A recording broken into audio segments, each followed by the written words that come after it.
আদালতে এসেই অসুস্থ হয়ে পড়েন আলোচিত চিত্রনায়িকা পরীমনি। সাভারের বোট ক্লাবে মারধর ও যৌন হয়রানির মামলার শুনানিতে হাজির হন তিনি। পরে তার আইনজীবীর করা আবেদন ৯ সেপ্টেম্বর শুনানির দিন ধার্য করা হয়েছে। গত বছরের ২২ সেপ্টেম্বর এই মামলায় পরীমনির জবানবন্দি ও সাক্ষ্য গ্রহণ শেষ হয়। আজ ছিল আসামি পক্ষের জেরার দিন। সুমন তানভীরের প্রতিবেদন।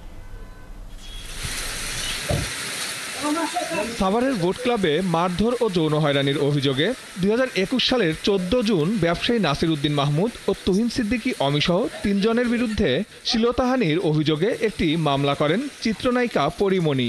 এদিন পরীমনিকে আসামি পক্ষের আইনজীবীদের জেরা করার দিন ধার্য করা ছিল। শুনানিতে হাজির হতে সকাল ১১টার দিকে আদালতে হাজির হন পরীমনি। শুনানির সময় ধার্য বিকেলে। বৃষ্টিকে মাথায় নিয়ে বিকাল ৩টায় আবারও আদালত চত্বরে আসেন পরীমনি। এ সময় আইনজীবীরা তার সঙ্গে ছিল। দীর্ঘক্ষণ অপেক্ষার পর অসুস্থ বোধ করায় এদিনের শুনানি পেছানোর আবেদন করে তার আইনজীবী। পরে বাদীপক্ষের আর্জি আমলে নিয়ে আগামী ৯ সেপ্টেম্বর জেরার পরবর্তী তারিখ নির্ধারণ করে আদালত। এর আগে গেল বছর ২২ সেপ্টেম্বর এই মামলার সাক্ষ্য গ্রহণ শেষ করে আদালত। তখন আদালতে জবানবন্দিও দেন পরীমনি।